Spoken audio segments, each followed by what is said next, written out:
Bom dia com Jesus. Pastor, por favor, me responda. É pecado brincar de amigo secreto, só com os de casa? Pai, mãe e filho, se for, me diz. Não, é até bonito, né? Brincar de amigo secreto, chicotinho queimado com sua mãe e seu pai. De vez em quando o chicotinho queima mesmo, né? Agora, quando vai virando aquele espírito, né? Eu tenho um brinquedinho que eu só brinco quando eu saio. Na cidade eu não brinco. Porque se você tiver esses tipos de brinquedo em casa, não se faz mais nada. E vai juntando gente de um lado, do outro. Eu tenho um aí que eu adivinho qualquer número que você estiver pensando. Tá bom.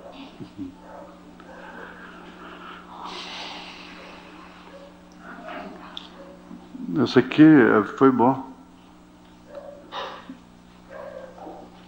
Vou ler na íntegra, na mensagem que é o Espírito Santo. Isso carece de mais estudo. No parágrafo 115, o irmão Branham diz: quando Deus estava pondo as coisas em ordem, disse: a todos vocês, os levitas, vos tenho chamado e vos tenho feito sacerdotes.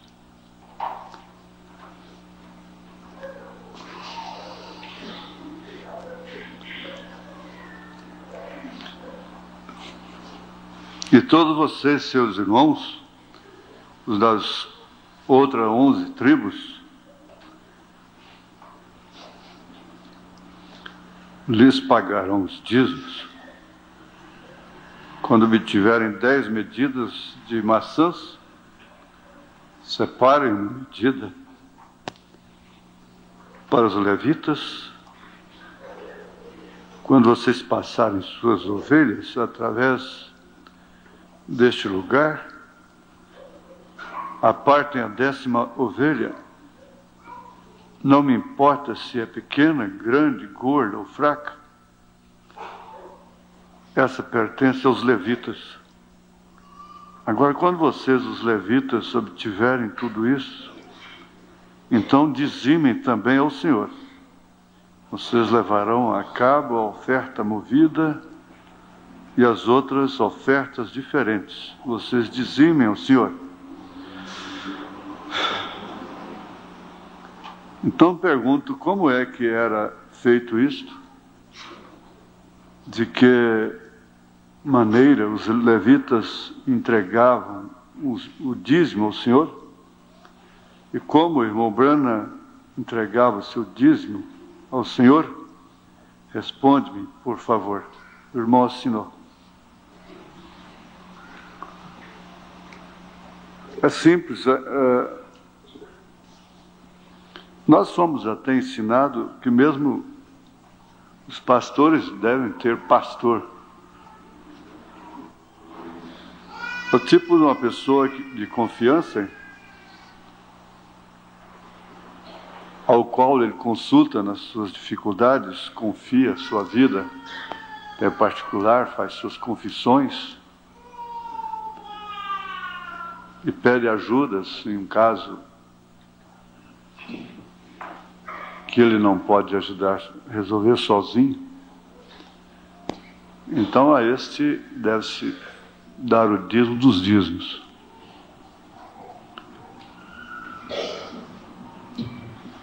Fomos ensinados por alguém que é lá da América e convive, até que morreu, ele conviveu com pastores que conviveram com o irmão Branham. O certo é que o dízimo dos dízimos deve ser usado em benefício próprio.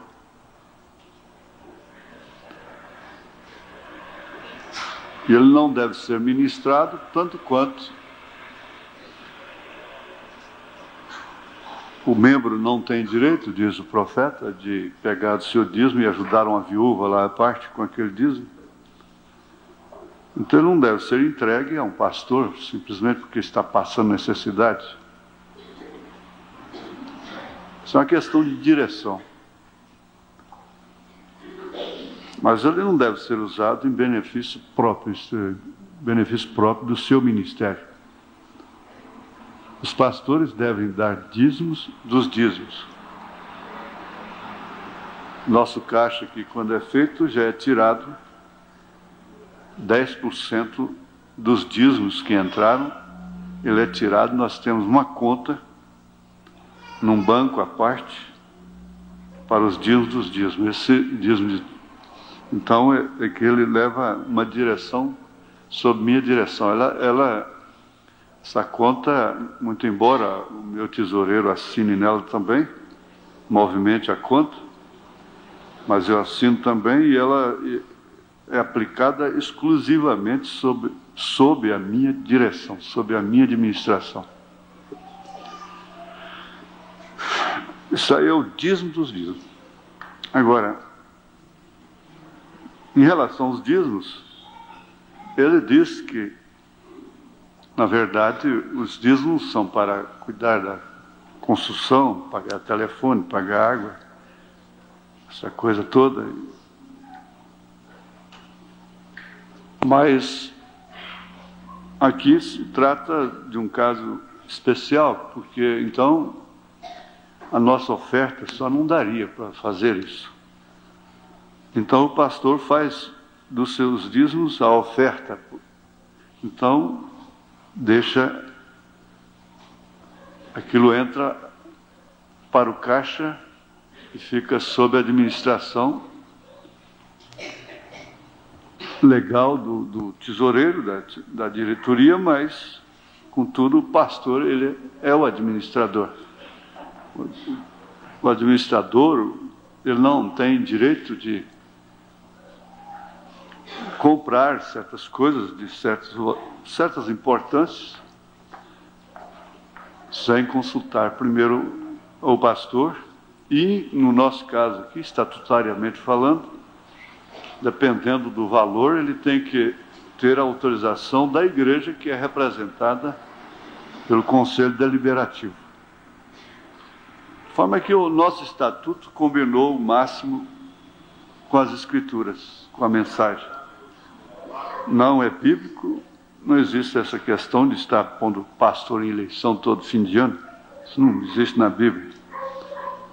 Então, o estatuto também, a Constituição não permite cargo vitalício.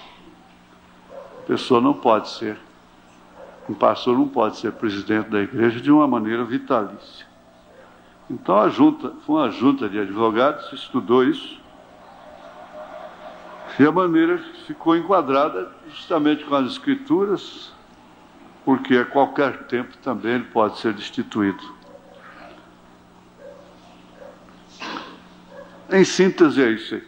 Talvez, quando nós, se tivermos chance, oportunidade de estudarmos ainda, continuar sobre o sacerdócio e sacerdote, não é? A gente entre nessa questão. Mas, realmente, a partir do verso 12, não é demais. Porquanto vamos continuar alguma coisa dentro do sexto selo.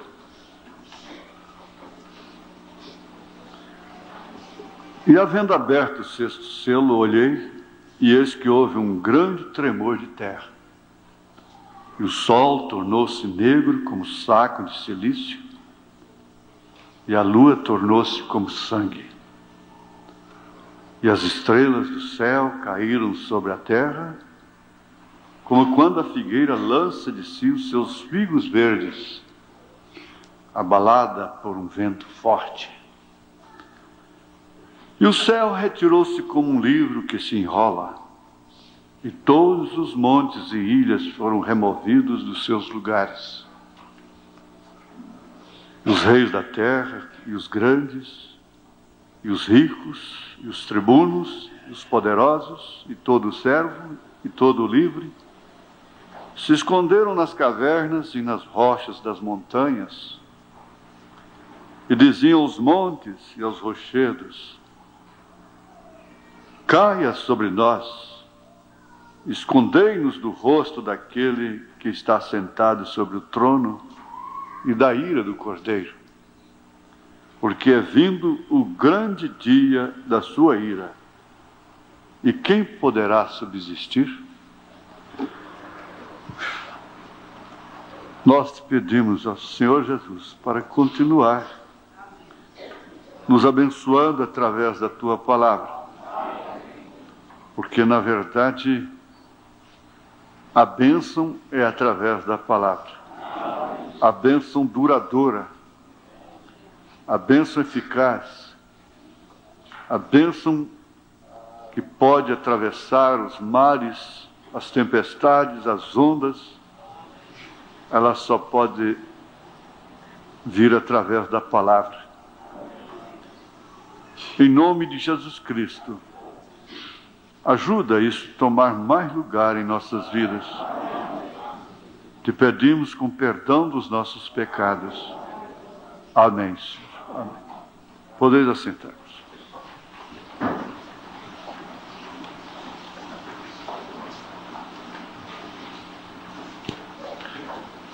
Nós temos, às vezes, recapitulado,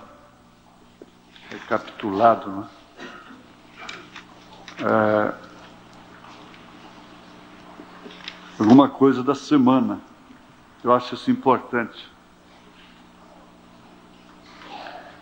Nós vimos quarta-feira sobre o quinto selo, a partir do parágrafo 117 até o 143, e vimos que Jesus não permite também, antes disso, né, certos escândalos por causa do seu nome, por causa da sua noiva. Por outro lado, ele lhe permite sofrimentos até mesmo incompreensíveis, inadmissíveis. Mas todos nós sabemos que aquilo é por amor. E compreendemos que os irmãos de José fizeram uma obra para Deus sem saber.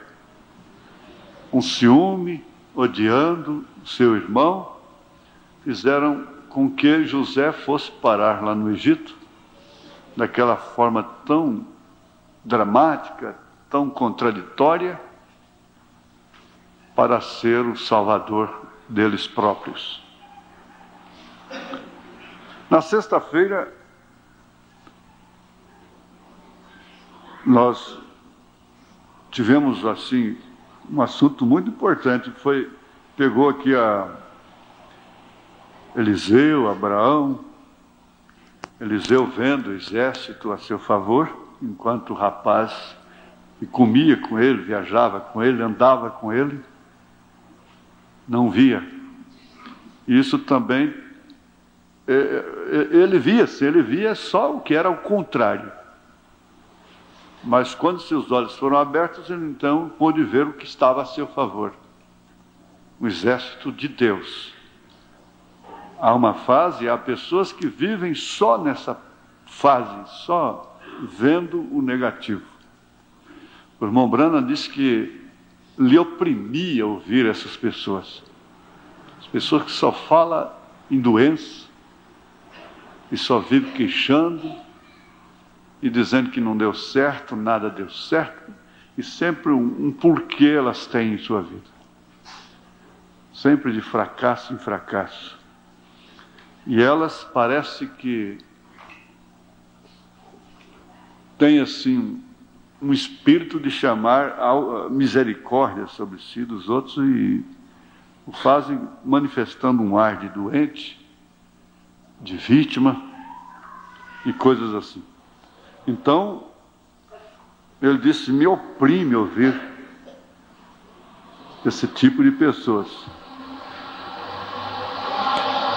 Mas aí teve um relacionamento também de Abraão com Ló, porque Ló viu as campinas que eram irrigadas, eram muito bonitas, e eu entendi sempre isso. É claro que Abraão, ele não escolheu, quem escolheu por Abraão foi Deus, mas através da sua experiência, da sua confiança. Porque que direito teria o sobrinho de escolher? Ele já saiu na garupa de Abraão, lá de Ur. Já saiu na garupa. Saiu naturalmente recebendo favores. Depois chega lá na frente, tem a ousadia de escolher. Quando Abraão lhe disse, escolha, ele deveria dizer, não, quem sou eu? Caísse nos pés de Abraão.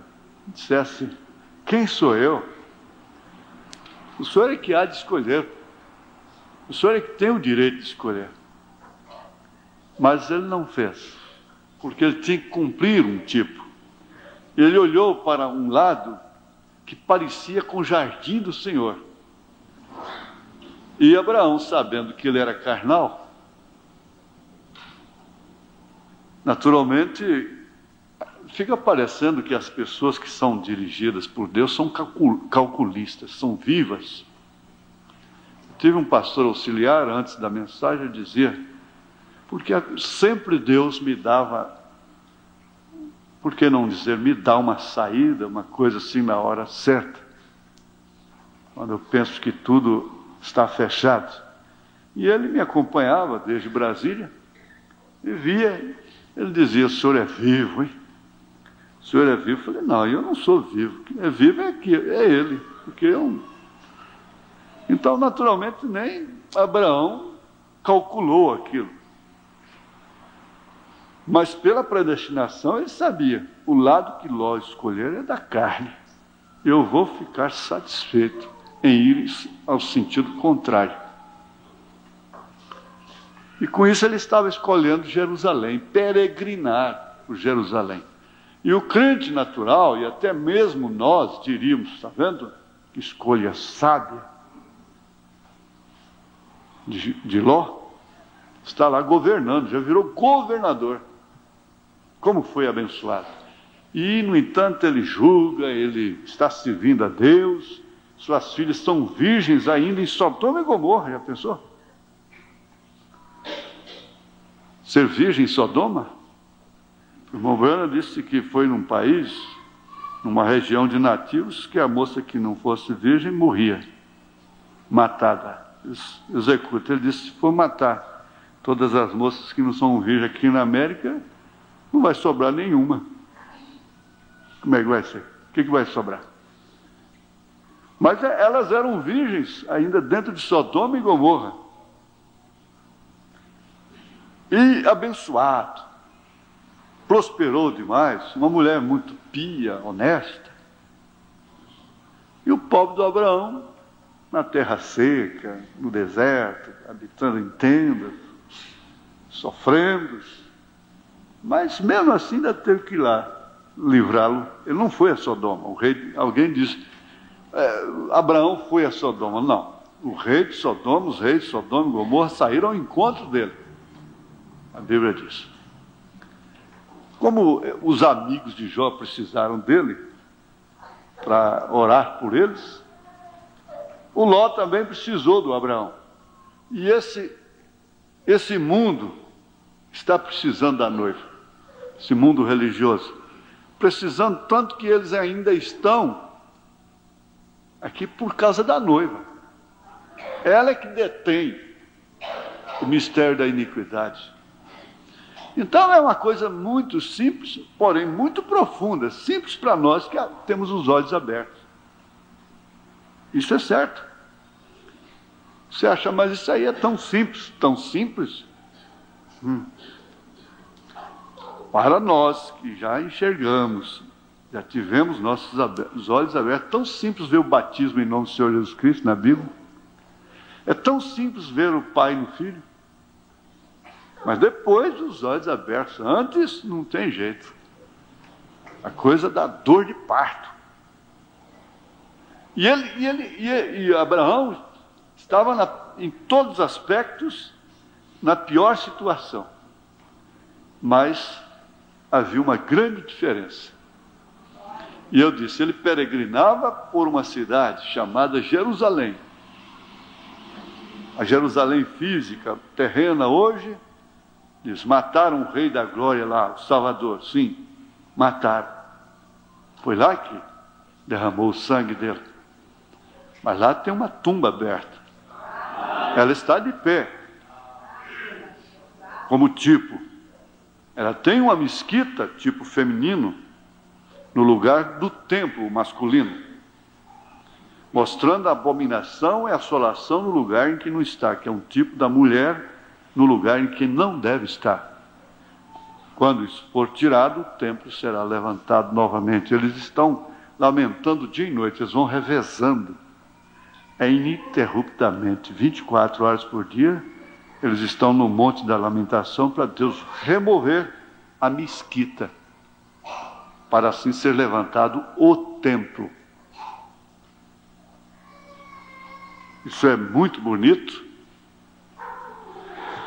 Mas o que acontece agora é que Abraão peregrinou por uma cidade que não seria sucumbida, que não estaria debaixo de mar salgado, de mar morto, não teria crateras com serpentes, morcegos e coisas.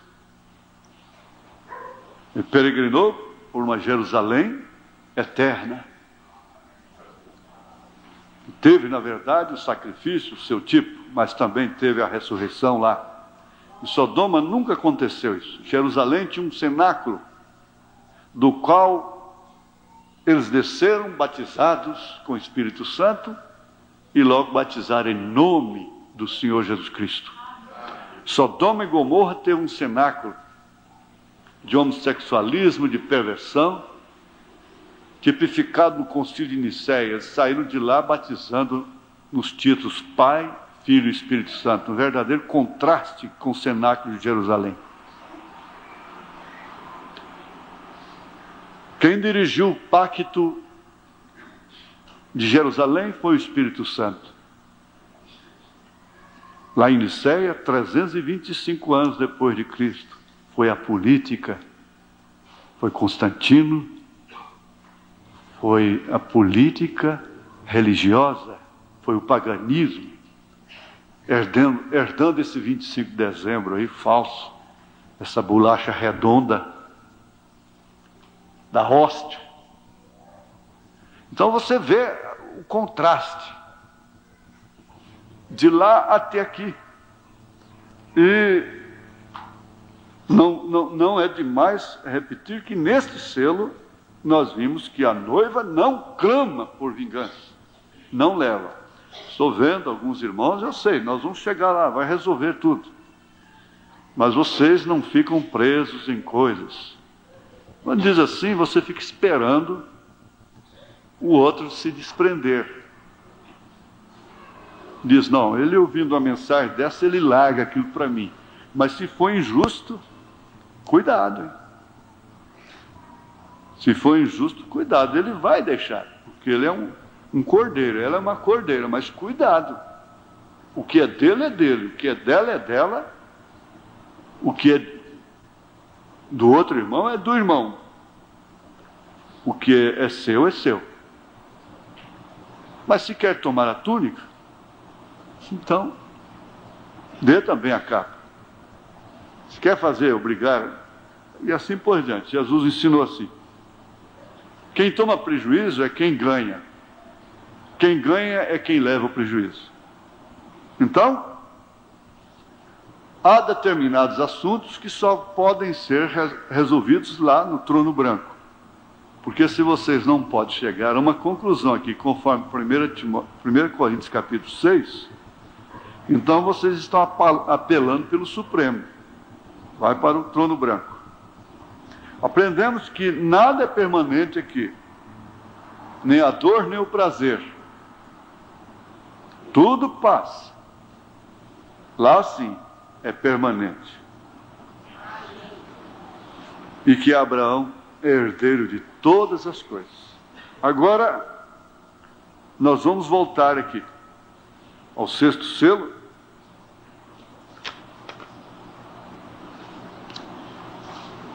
E vamos ver mais um pouquinho a Jerusalém novamente.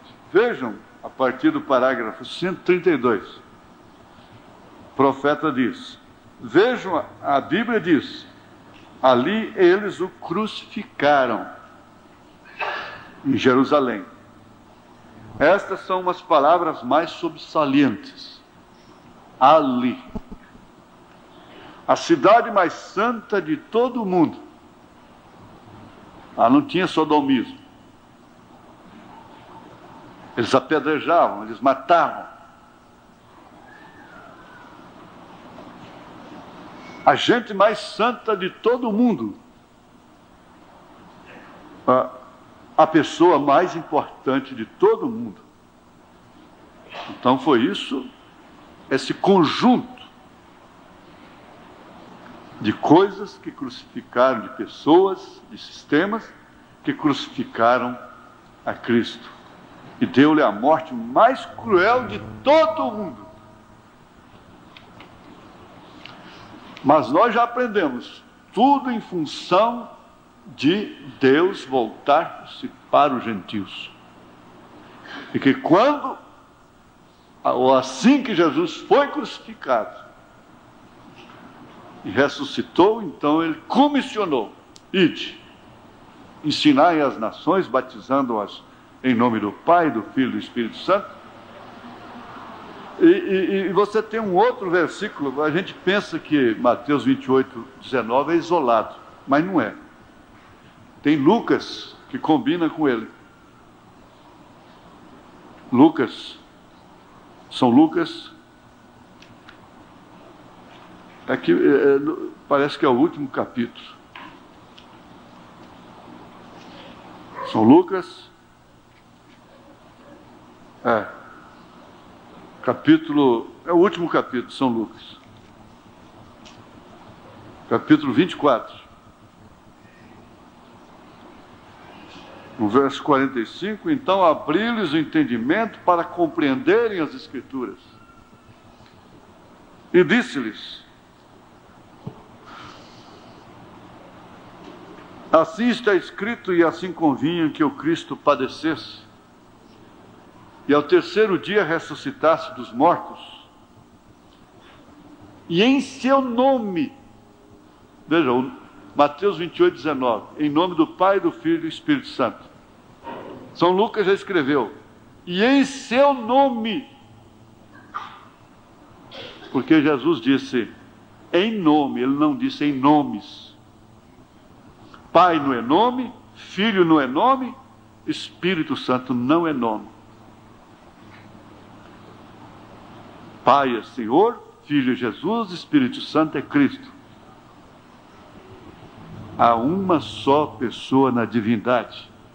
E nessa pessoa habita corporalmente toda a plenitude da divindade. O Pai é Espírito, que enche os céus e a terra, por isso pode se manifestar ao mesmo tempo como cordeiro, como pomba, como ele bem entender, ao mesmo tempo. Então, ele disse, em seu nome. É o que combina com Mateus 28, 19.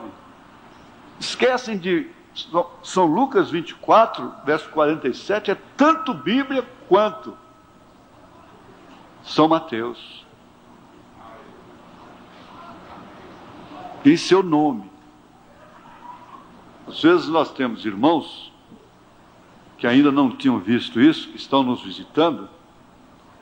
É bom analisar isso assim friamente, de uma maneira calma, devagar, sem parcialidade, sem barreira. Deixa Deus te mostrar isso. Agora, Pai não é nome, Filho não é nome, Espírito Santo não é nome. Mas o Filho que estava no seio do Pai, este o fez conhecer. E ele disse, manifestei o teu nome aos homens. O Jesus do Novo Testamento é o Jeová do Velho Testamento. Ele é o anjo do Senhor que apareceu. Ele é Elohim. Ele é Pai da eternidade. E em seu nome se pregasse o arrependimento e a remissão dos pecados em todas as nações. Veja, agora você pode dizer, mas meu irmão, minha irmã, os evangelistas podem dizer, você crê em Mateus 28, 19. Ah, creio, é a Bíblia. E é o único texto que fala correspondente a esse assunto, é ele? Ele vai dizer, Então não pode, você não pode fazer doutrina baseada em um único texto isolado. Mas ele não é um só, ele não está isolado. Veja, São Lucas 24, 47, para os evangelistas. E em seu nome pregasse o arrependimento e a remissão dos pecados, e em todas as nações, ide ensinai todas as nações, começando por Jerusalém. Agora eles começaram exatamente em Jerusalém, errando. Quem acertou foi o Concílio de Nicéia, 325 anos depois de Cristo. Pedro errou, Paulo errou, Filipe errou lá em Atos capítulo 8, batizando o povo em nome do Senhor Jesus. São Pedro errou, quem acertou foi o Papa. A Roma acertou, consertou o que Pedro errou, o que os apóstolos erraram. O fundamento é dos apóstolos e dos profetas. A salvação que se prega é anunciada através dos apóstolos e dos profetas, não é do Papa.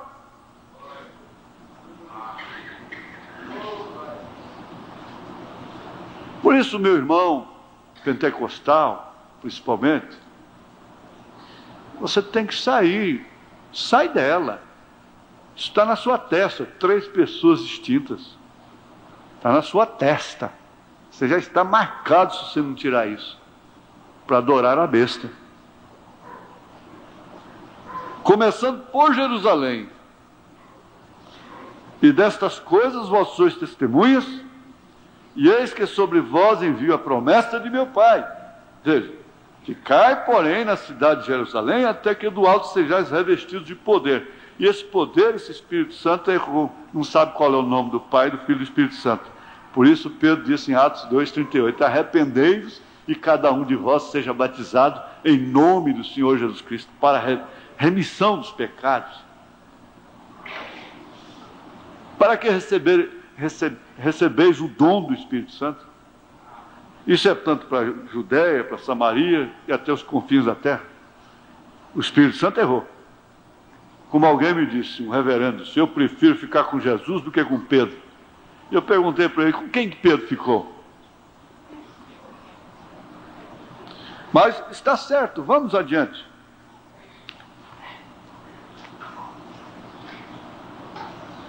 Por que foi assim?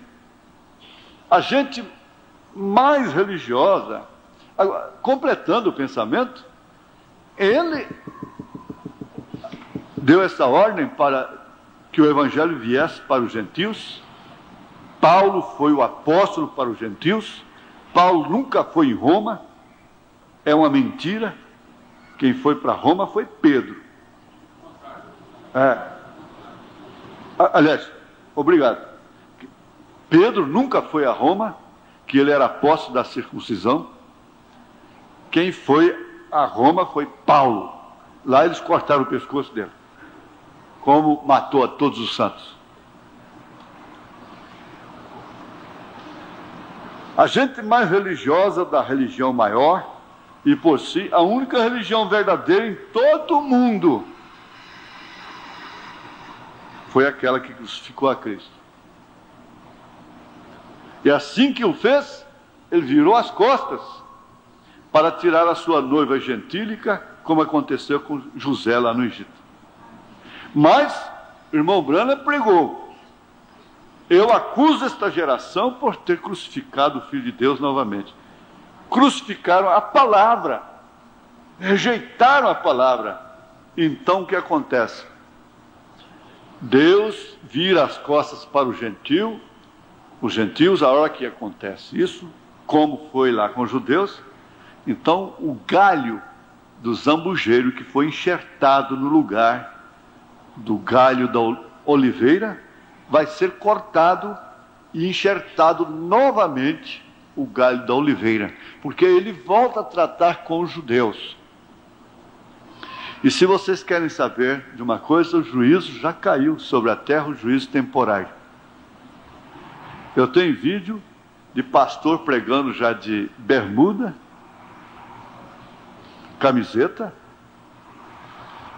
e naturalizando o nome de Jesus Cristo de uma maneira tremenda. E aquelas mulheres tudo chorando, escorrendo tinta assim dos olhos, seus cabelinhos curtinhos, de calça esporte, de short, e depois eles dançam aquele rock mais quente que pode existir.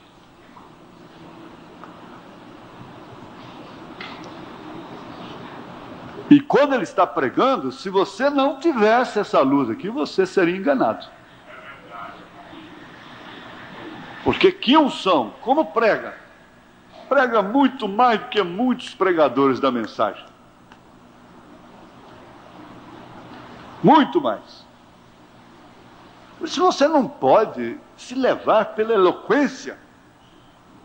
Nós aprendemos aqui uma coisa tremenda esta semana. Eu contei história daquele fato que tem muitos anos isso aconteceu nos Estados Unidos, eles retrataram aquela história.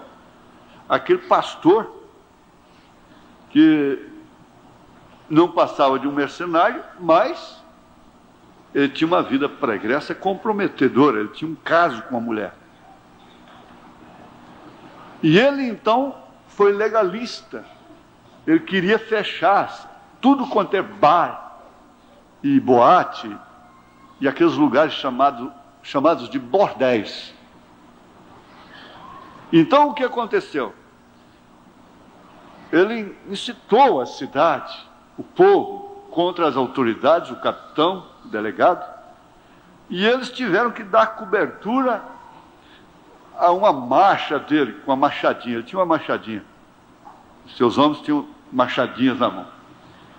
E entrando e quebrando os bares, quando entrou numa boate, e prendendo as mulheres gritando, de repente ele vai para pegar uma loira muito bonita, ela para e ele vê, aí ele se estarrece, ele caiu das carnes, e ela começou a rir na cara dele.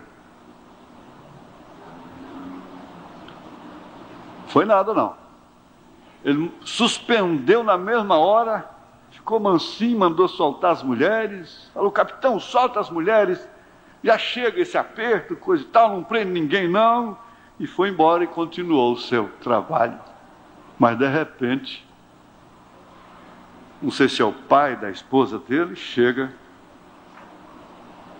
porque ele foi chamado por ela depois no seu quarto, e ela contratou um fotógrafo. Ele não queria mais nada com ela, mas ela pediu o último beijo. Ao der o último beijo, o fotógrafo fotografando. Na hora de sair, ela pediu um dinheiro para ela ir embora. Me ajuda, me dá um dinheirinho, eu preciso de ir embora, não tem dinheiro nem para ir embora dessa cidade. Ele tirou o dinheiro que estava como se estivesse pagando para ela os seus favores. Ele fotografou tudo. E quando ele estava lá decidindo com a esposa, que era uma missionária, não sei se é o pai dela, se é o sogro dele, chega com as fotos e mostra para ele. Olha, agora você tem que mostrar para sua mulher. $25 mil você tem que dar, e é a sua esposa que tem que levar. Aí começou a coisa. Ela, não contente com isso, botou as fotos no jornal. Resultado: quando estava para publicar a reportagem lá na imprensa, um deles, mais maduro, disse: olha, isso aí é uma chantagem. Mas como que acontece isso? A coisa está comprovada. Ele disse: o povo se esquece de que seus deuses são humanos também. Então nós aprendemos aqui que o povo idolatra os líderes, fazem deles deuses, se esquecendo de que eles são humanos. de que eles são sujeitos às mesmas paixões de quaisquer outros, como diz São Tiago.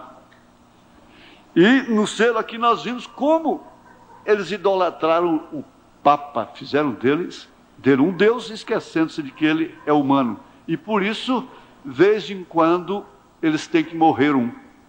Eles têm que morrer um deles na história. Durante a história, agora, o antecessor desse mesmo foi morrido, por causa das intenções que ele tinha. Eles endeusam um homem, endeusam um ídolo do futebol, e depois então eles vaiam aquele, eles condenam aquele. Mas onde está hoje? E os que os idolatram? Então não se pode endeusar um pastor. O irmão Brana disse que Deus vai fazer com que ele tropece, ele caia para você tropeçar, para aqueles que têm de tropeçar. Ele fez isso com Moisés. E por isso o irmão Brana disse: olha, não olhem para mim, olhem para Cristo. Quando o irmão Brana morreu, muita gente se escandalizou, que o idolatrava, que o tinha como Deus, esquecendo-se de que ele era humano e que podia morrer de acidente de automóvel, mas que ele ressuscitaria no terceiro dia. Como não ressuscitou, caiu mais uma leva deles. Mas seria no sétimo dia. Não ressuscitou, caiu mais uma leva deles. Porque fizeram dele Deus, esquecendo-se de que ele era humano. O povo se esquece de que seus deuses são humanos. Os deuses que eles fazem, que eles endeusam. Então deixa a palavra, leia a sua Bíblia, leia a mensagem. Eu quero ver ela te decepcionar.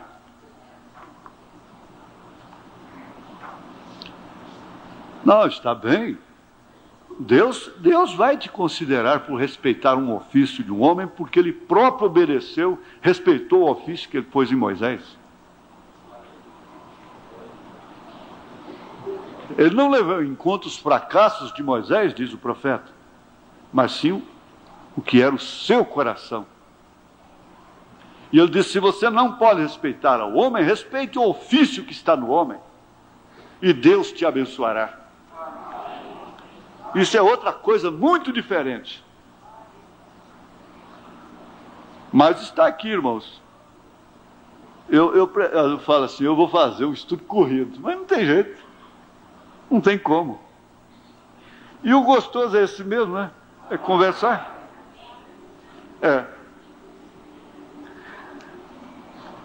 Porque foi assim, a gente mais religiosa da religião maior, e por si a única religião verdadeira em todo o mundo, ali estavam crucificando ao próprio Deus que suas Bíblias anunciavam que vinham,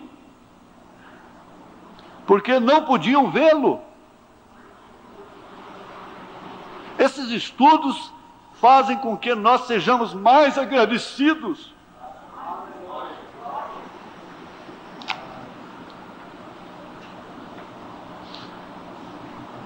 A Bíblia nos diz que Deus os cegou para que não pudessem vê-lo. E a mesma coisa aconteceu agora. Ainda vai surgir mais movimentos, coisas terríveis com o nome de Jesus. Ele disse: quem de vós me pode acusar de pecado? Em outras palavras, se não tenho feito exatamente como foi predito que faria, mostre-me a falha. O único pecado é a incredulidade. Fumar, beber, prostituir, isso não é pecado. Essas coisas são atributos do pecado.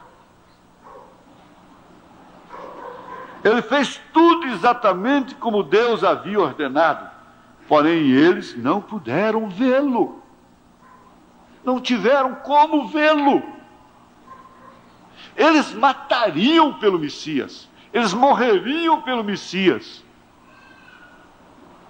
Tanto que eles matariam cuidando de estar fazendo um serviço para Deus.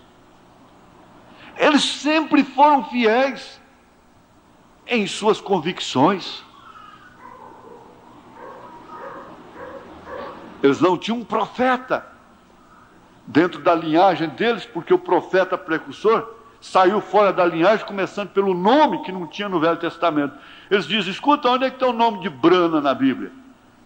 E eu pergunto: onde é que está o nome de Trindade na Bíblia? Onde é que está o nome de João no Velho Testamento?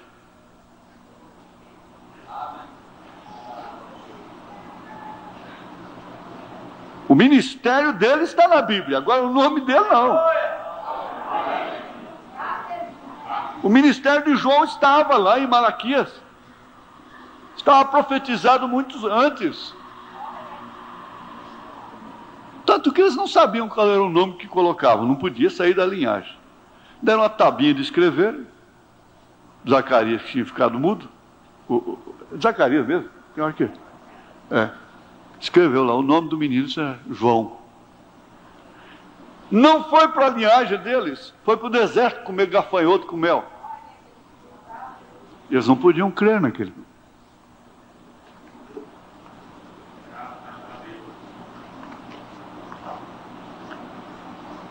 Você acha que reconhecer o irmão Brana como profeta é pouca coisa?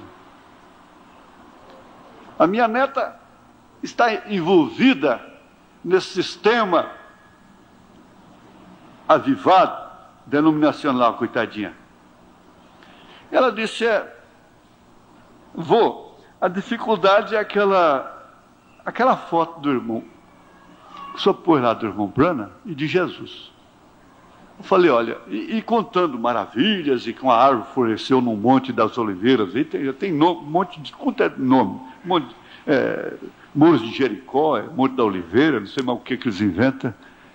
São títulos sugestivos, não é? Eu disse, contando maravilhas, coisas sobrenaturais.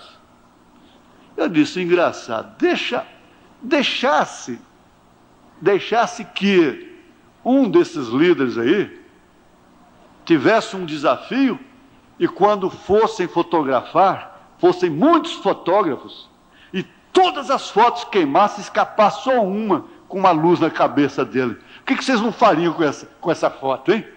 O que vocês não fazem com um pedacinho de pau, de madeira, casca de árvore que floresceu lá no Monte das Oliveiras, não sei aonde é aqui? Vocês fazem um barulho danado com aquilo? Já pensou? Se um homem desse aí da Universal, Deus é Amor, e tantos outros, fosse tirar uma foto e saísse isso da cabeça dele, depois a polícia, o FBI examinasse, dissesse: não, isso aqui não é truque, isso aqui é sobrenatural. Ela ficou assim, falou: e outra coisa, você nunca viu ninguém lá ajoelhado, adorando aquilo. Nós temos aquilo lá para testemunho. Aquelas duas nuvens lá que formam o rosto de Jesus Cristo não foi fotografado por um fotógrafo, amigo, companheiro de caçada, de passeio do irmão Brana, não, por um irmão, por um diácono, não, que lá foi a ciência, o observatório de Tucson, em Arizona, que fotografou aquilo. Eu tenho a revista Life, dos Estados Unidos, de 1963, um determinado mês, está ali no meu escritório, falando desse show celestial. Essa foto está ali. Isso aí vocês não dão valor. E depois, minha filha, e a mensagem, a palavra? Vocês querem assim, arrepiar e fazer tudo isso e ver coisa e continuar com o seu shortinho aí, com sua boquinha pintada, é isso que você quer.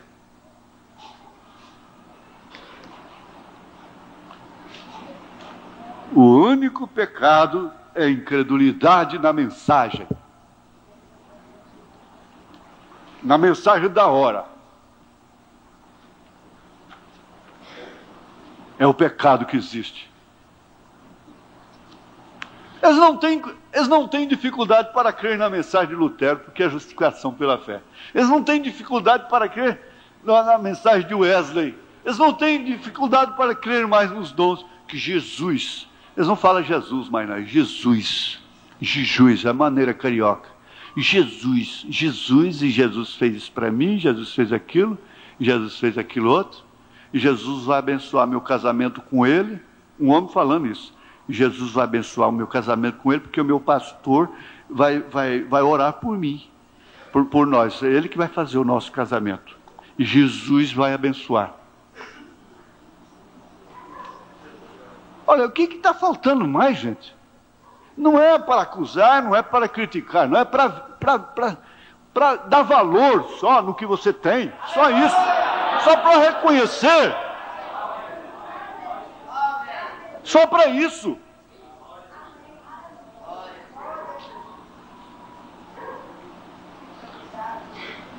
Então a incredulidade na mensagem é que é pecado. Por isso eu digo, gente, não vão torcer a Bíblia, não vão arranjar um remedinho para 1 Timóteo capítulo 3 para os pastores, para os diáconos, não vamos arrumar um remedinho para a mensagem, não, sobre quem foi noiva, sobre quem foi isso, foi aquilo, não vamos arrumar remendo para as exigências de casamento e divórcio, não vamos não, vai dizer, vamos fazer igual o Gim, Jesus, eu estou aqui, Jesus, eu estou aqui, Jesus, eu estou aqui, eu creio dessa forma. Agora, eu não dou conta, eu não sei como fazer, eu não tenho como fazer, mas eu creio assim, pronto. Eu não torço isso não, gente.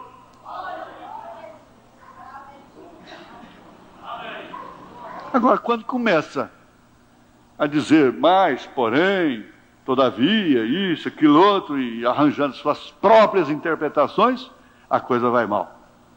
Quando você fala sobre essas coisas com a gente, é como lançar água sobre um pato. Agora você experimenta jogar água nas costas de um pato. Fala assim, eu vou encharcar esse pato agora. Quer ver? Você pode jogar água fria num gato. Ele cai fora, né? Joga água fria num cabrito. Mas joga água fria, ou joga água num pato. E fala, eu vou encharcar ele me paga. Pega, molha. Mostrar essas coisas para quem está cego. Por isso nem deve-se falar da mensagem para determinadas pessoas, é lançar pérolas para serem pisadas por porcos, só blasfemando, especulando, questionando, provocando heresias, blasfemas. É melhor ficar calado. Olha, é como lançar água sobre um pato. Você falar que ela não deve usar esse tipo de roupa, você falar que ela não deve cortar seus cabelos, você falar que ela não deve fazer isso, não deve fazer aquilo, você falar que ele não deve fazer isto, aquilo, é a mesma coisa de lançar água sobre um pato. Aquilo não molha. Para começar, ele mergulha na água e sai do outro lado, só dá uma sacudidinha, pronto. Não, o que eu digo? É algo terrível ver esta nação, por que não dizer estas nações, como as pessoas têm chegado a ser tão engomadas e tão religiosas. Porém, nos tem advertido o próprio Espírito Santo que as pessoas chegariam a essa condição. Paulo disse, em 2 Timóteo 3, 1 ao 5, sabe, porém, isto, que nos últimos dias, veja, nos últimos,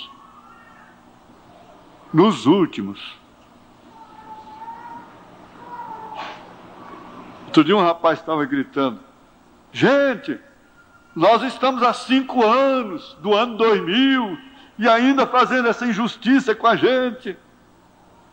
Nós estamos há 5 anos do ano 2000. 5 anos do ano 2000?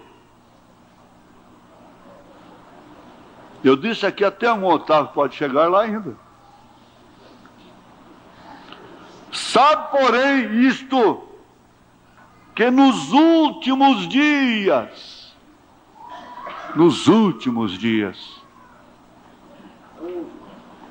eu conheço uma história de 2 rapazes, filhos de uma irmã aqui, muito fiel, sofredora. Esses rapazes se casaram com 2 irmãs.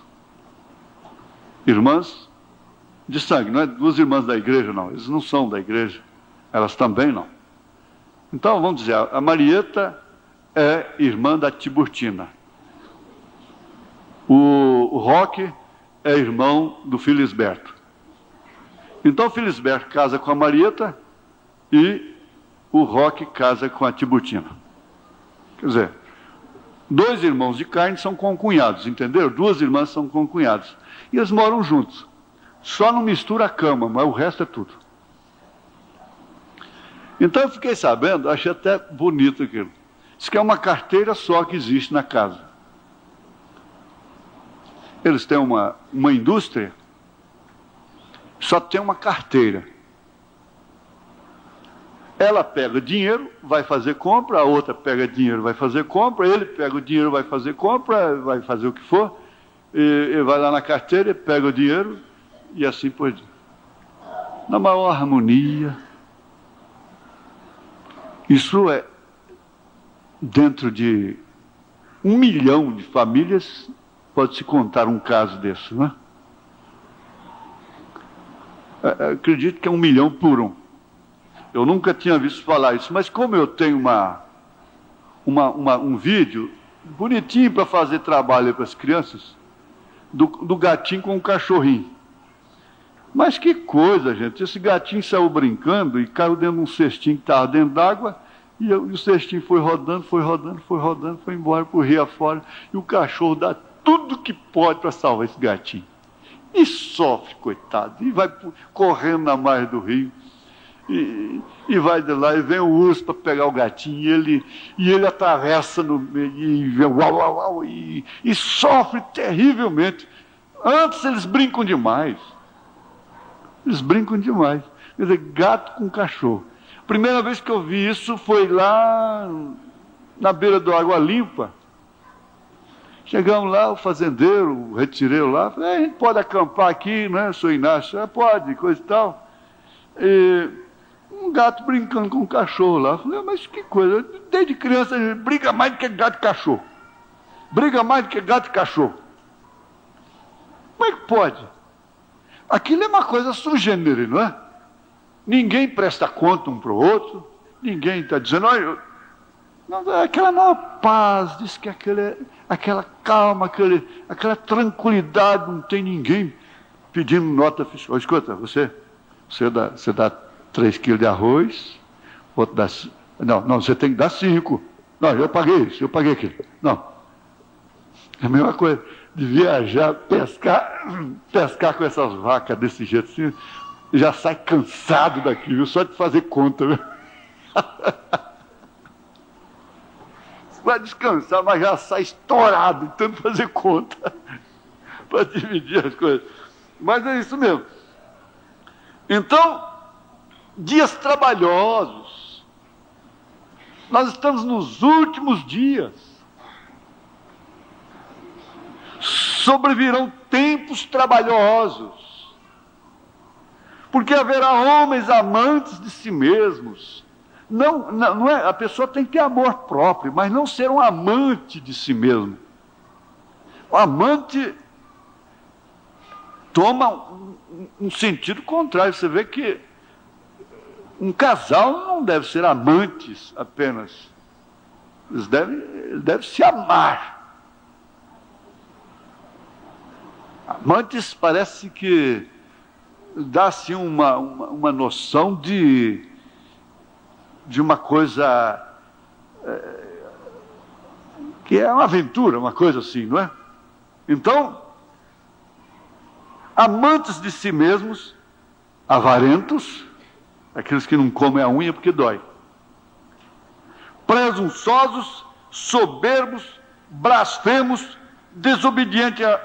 desobedientes a pais e mães, ingratos, profanos, sem afeto natural, irreconciliáveis, caluniadores, incontinentes, cruéis, sem amor para com os bons, traidores, obstinados, orgulhosos, mais amigos dos deleites do que amigos de Deus, tendo a aparência da piedade, Jesus, mas negando a eficácia dela.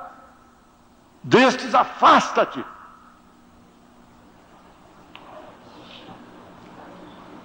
Agora, isso tem muito a ver com a hora que nós estamos vivendo. E nós não podemos, às vezes, admitir que isso está dentro da nossa própria casa. Quer saber de uma coisa? De que isso está dentro de nós mesmos. É o espírito da era. Com razão, o diabo trabalhou, começando pela natureza, matar o irmão Branham quando ele era novinho, recém-nascido. Naquela casinha lá, acabou a lenha, não tinha pura neve, puro gelo. A mãe, por fim, já estava aquecendo o corpo da criança com seu corpo, porque não tinha mais fogo.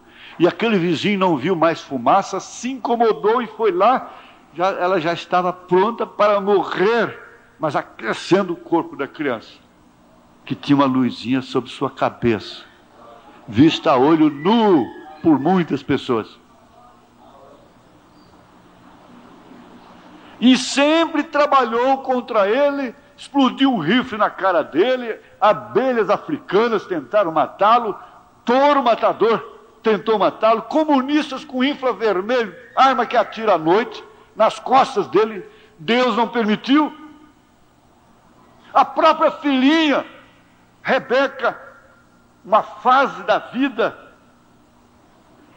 de bebê, não deixava eles dormir, não deixava comer, ele tinha que ficar com ela, sair com ela, enquanto a irmã Meda comia num restaurante. Depois a irmã Meda pegava a Rebeca chorando, saía para o irmão, até que Deus disse, mostrou para ele, sabe o que é isso? Isso é o diabo procurando atingir o seu ministério. Então é o diabo. Aí ele buscou unção e expulsou aquele diabo da própria criancinha. Mas expulsar diabo de uma criancinha era para essa mãe pular longe. E quando ela queria tocar rock, quem era que era? Agora a gente vê isso numa filha, vê isso num neto, numa neta, vê isso, é onde você tem que receber uma sacudida e dizer, eu não vou me envolver sentimentalmente com isso. Porque o inimigo quer que nós nos envolvamos sentimentalmente, porque aí nós temos que comer tudo o que eles amassam.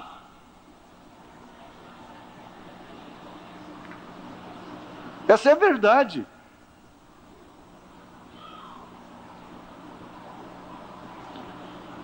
Irmãos, nós temos que parar aqui. Nós vamos parar porque o relógio já deu 10 horas e vocês precisam de ir embora para casa, fazer aquele arrozinho com... O que foi? Com o quê? Com jurubeba. Arroz com jurubeba, não tem melhor não. Para o fígado. Aquela jurubebinha verde, posto no arroz. Aquele franguinho gostoso. Mas é frango caipira. Aquele que fala assim, nós vai para a panela. Frango de granja fala, nós vamos. Mas vai do mesmo jeito. Mas vocês vão comer seu macarrãozinho. Eu chamo macarrão de tentação. Tentação. Mas tá bom.